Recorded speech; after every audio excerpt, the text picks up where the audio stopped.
Hi friends, it's Sue, and I'm going to do a little flip through of the last couple of weeks that I've spent in my personal journal.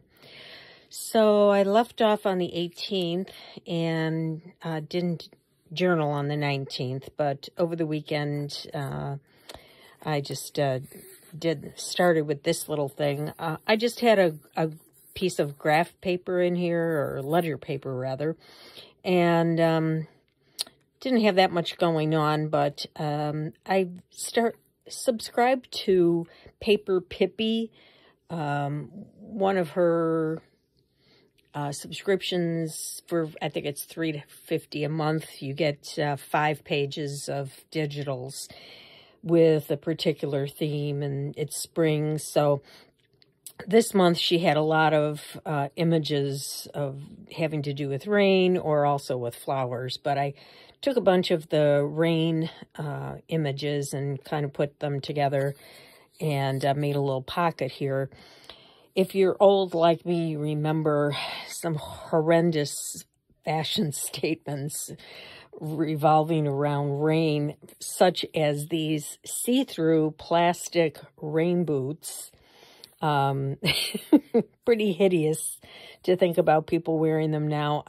I know I didn't wear anything like that, but I seem to recall some women of that era wearing those. I do remember these rain bonnets. They looked a little different than this, but they were see-through, and they folded up and went into a little plastic wrapper like this that you could keep in your purse, and then if it rained, you could pull it out, open it up, it expanded, and you could just put that over your head so that you wouldn't get your hair wet. And so when I saw that, I thought, oh, that's funny. And just some umbrellas there. And then she also had this a little journaling spot here of, you know, Morton salt. When it rains, it pours. So I just kind of used that to do some journaling on that. We had a lot of rain lately, and then this was just a thank you for a member of our choir got married, and our choir sang, and so she wrote us each a little thank you note for singing. So that was that day. Saturday, Monday, I had this book, and it had some stories and poems in it, and I found this one that was supposedly about a canary, which caught my interest because I have one. So I started reading it, and it was about this canary peddler who came down the street with all these canaries in little cages, and this little boy really wanted one, and a lot of the women in the area were buying them for their children. And so this little boy begged his mom to get one, and she finally relented, and he was able to pick out one, and the peddler said, wow, you've got a good eye. That's the best one. None of them have started singing yet because they were really young, but when they start, they're going to really sing up a storm. So I get to the end of the story, and it ends with this bizarre ending that the next morning, the people of the town realize they've been hoodwinked because this peddler painted ordinary sparrows yellow so that they would look like canaries. What kind of children's storybook is this? I don't know. And then there was a poem that went with it. I guess the moral of the story, what do you do at this point? Now, who can beat that peddler man? Most everybody should. To beat him all around the town will do him lots of good. A man that paints poor sparrow birds a bright canary yellow is surely very cruel and a most dishonest fellow. Let's wait and catch that peddler man, and let's select the words most fitting to rebuke him well for selling painted birds. Let's chase him up and down the town, and chase him sideways too, for he is a yellow fellow, so we'll turn him black and blue. Yes, let's. Yeah, so, the lesson is, street vengeance, right? Street justice. Let's teach them a lesson and beat them up.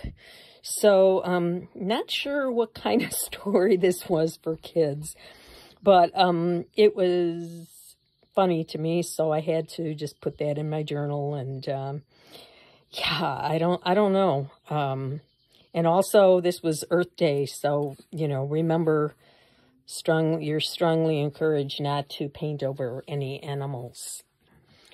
Moving right along, I didn't want to cover this up, so I just kept this page in there.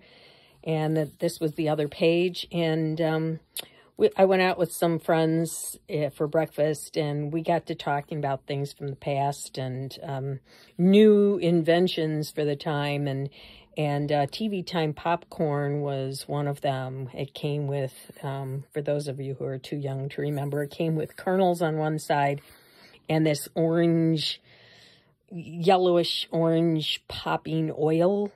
And you would squeeze it into the pan and then along with the kernels. And it also had salt in there. So you just put it all in. And it was one of the first convenience foods following the ushering in of TV dinners. And then it got even easier because everything was all in one pan, no cleanup, just toss the pan away, and Jiffy Pop came into being. So I just wanted, popcorn is one of my favorite snacks. I still make it on the stove with the pan and shake it. But anyway, I remembered that from the past and just kind of wanted to journal a little bit about that. And yeah, then the next day, this is just a little snippet from the beginning of a children's book. And I just wrote some stuff. I had to deal with the hospital who claims I didn't pay, and you know, just going through the whole, you know, press this number for this person, and, you know, trying to figure out how to get a human being. I had paid it and they were claiming I didn't, but I had the canceled check. So just wrote about that. I also wrote about what was going on in our country with all the protests and all of that, which I won't go into. The next day, we had our Friday fellowship, which we do once a month, and everybody brings a little something. So I found this image in a book. It's really breakfast, but sometimes people bring brownies and pies and things like that. And so we always enjoy whatever is out there. I did a process video on this page and on these next pages, these two. So I attended my granddaughter's first communion, so I just journaled a little bit about that on the back of the photo, and I put a little bit of the booklet, a page from the booklet, into the journal, using it as a tip-in with some tape. And then I attended a shower for my niece and just wrote about that on the next little shortened section that was in my journal. And I really wanted to use, the colors were perfect for the photo, so, and it just size-wise fit perfectly. The next day, I didn't have much to write about, so I just, you know, what I'm watching. I started watching this series, Corner Gas, on TV. Yeah, it's pretty good. So that brings us to, well, here's the 30th, the last day. I got a thank you note in the mail for my nephew's and his wife's wedding gift. And then just wrote a little bit on the card about what we did that day. We attended a function for someone at our church. I was also doing a little bit of, you know, I'm in Fodder School 3, and the May lesson dropped a day early, so I was playing around with the watercolors and the things they were having us do, and this was just a little scrap, so I decided to use that as a little edging on the page. And for May, I have my calendar here of what I'll be doing, and our TV watching, our movie watching for the month is going to be Mystery May. So I just looked on Pinterest and Googled good mystery movies, and you know, some of them, of course, I've seen before. Some of them are classics, and I may want to watch them again. Others are new to me that were recommended. There are a lot of Agatha Christie's in here, which I've always enjoyed. So that's going to be our little book of suggested mysteries to look at when we're looking for something to watch in the afternoon. And then this was from Wednesday. Actually, I think this was from yesterday. I think that was a mistake.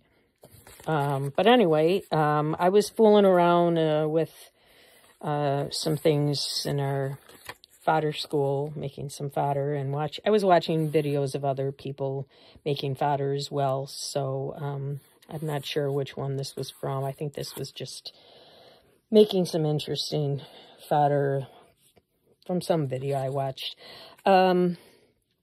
This is just an envelope. Usually I don't find blue, and I was very happy to see blue, and this actually was an envelope that a $500 check came in because I won that in a drawing at our church. So just wrote a little bit about that and what I was doing.